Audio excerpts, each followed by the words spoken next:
Hello YouTube, Dbtgamer show, Mega Sword Princess Let's Play. Try pressing play, mate. Part 32. In the last part, me and Anne talked about nonsense, and we got to the this cutscene where Snake's reminiscing on Meryl's being shot. In this part, we're going to get into the second disc of the game and start climbing the giant tower and probably get shot a lot, but we have the body armor which will decrease our damage by half for every weapon in the entire game, so this won't take too long. I can take hits like nothing! That was amazing. Oh yeah! You said all that on one tone. Bloody hell. Rocket launcher. Oh, go on then. Let's see how good this body armor really is. I think a rocket propelled grenade to the face would probably stop you somehow. It doesn't. Oh. Listen to me. I wasn't able to protect her. Snake. I don't care. She's a soldier. She knows that prisoners are a part of war. She joined up of her own free will. I'm sure she was prepared for this. No. Anyway, I tried to be slightly more on topic this time. Thought it was the only way. A bit hard with no script. So I don't know what you've been playing this week. I didn't do this last week, so what have you been playing? Ready for real Oh, you didn't, did you? so hard. This week I've been playing a couple of new games. Well, I say new, I'm not sure how new the second one is. The first one is Xbox 360, Nier. Far, wherever you are. Sorry. What was that one? Excuse me, YouTube, while I throw the video case at him. Moving on. Yes, Nier. You play a nameless father. Is it an RPG? Because most of the games you own are RPGs.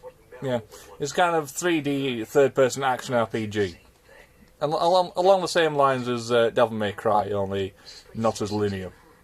Devil May Cry is not an RPG; it's an action game. With, well, I see what you mean. I mean the gameplay itself. Basically, you play. According to the manual, it's a nameless father, but everyone just calls him Nier because that's the title of the game.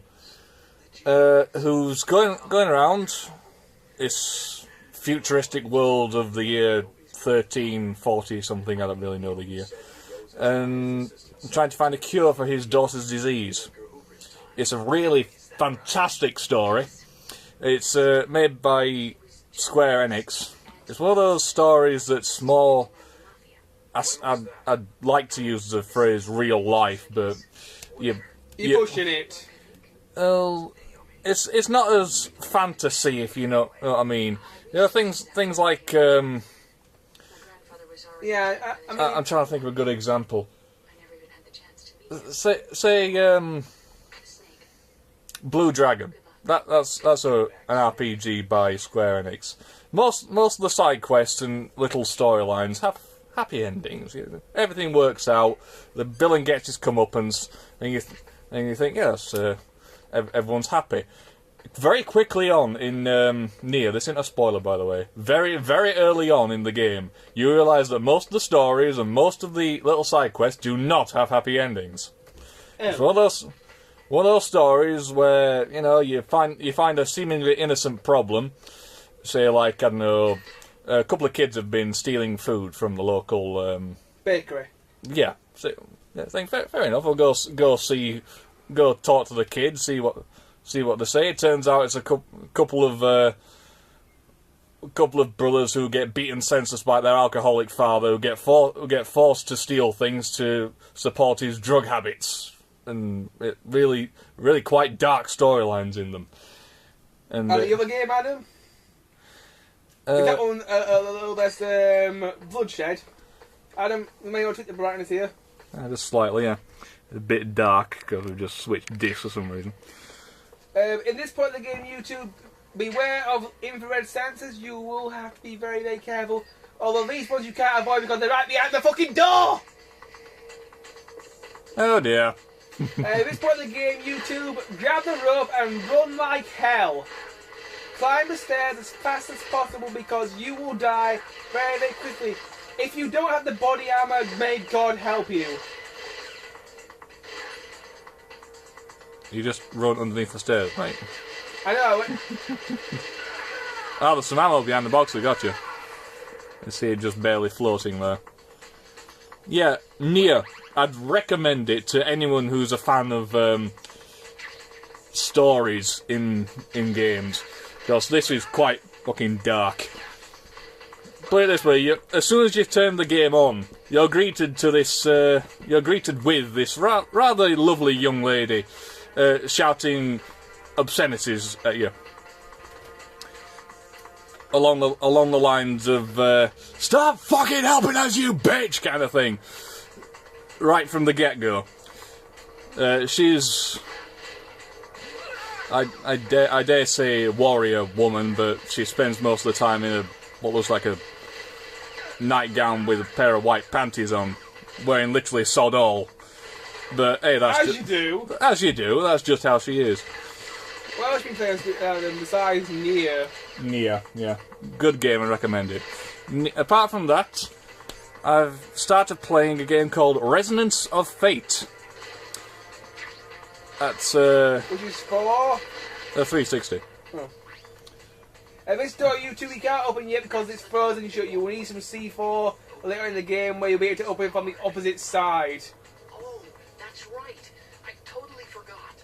Do you know something? I totally Door forgot. sometimes gets frozen shut because it's so cold outside. Ah. Tell me beforehand. So what should I do?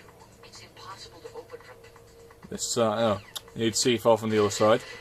So, be sure you have some C4. I don't know how I actually almost going to open from this side. I think it was some sort of weird glitch, but it's not a very good idea to use C4 whilst you're being chased by guards with machine guns. Which is exactly what you're trying to do. I once got it to open. I think it was some sort of weird glitch though. I'm sure you didn't dream it. No, I'm not. No, I'm certain I got it open once. Nope. Put it on floor. No, it's still not open. But don't bother trying to get glitches to work YouTube. Best do it the normal way. I need to talk about your games. Yeah, sorry. Resonance of Fate. That's more back to the old style role-playing game. You got your three characters on one side, your enemy on the other. You do move about the battlefield, but more often than not, when you're fighting really weak enemies, it's just better to stay where you are and let them come to you. It's instead of most role-playing games where you play a guy with a sword, another guy with a bow and arrow, maybe a monk with fists of fury. In this game, all your characters are armed to the teeth with guns. Awesome. Magnums, machine guns, Uzi, you name it. Gatling launcher. The Gatling launcher, just the thought of that, bloody hell. Anyway, I haven't really played that much of it, so I can't really give a review at this point, but from what I've seen so far, well, if you're a fan of games like Grandia 2, where you have a more or less free roam around the battlefield, that's the only games I can think of that are free roaming around the battlefield, I'm afraid. I'd recommend it. I really would. I'm enjoying it at the moment. Adam, I was carrying 1 minute. What else? We'll talk about your games after, in the next part. Yeah. If you survive that long. I do make it a top of this building. It's not that hard. So you actually got there yet? Yeah. It's about 50 floors. Oh. And you have to use stairs. Oh. Anyway, you two, we shall cover the helicopter fight in the next part. Bye. Helicopter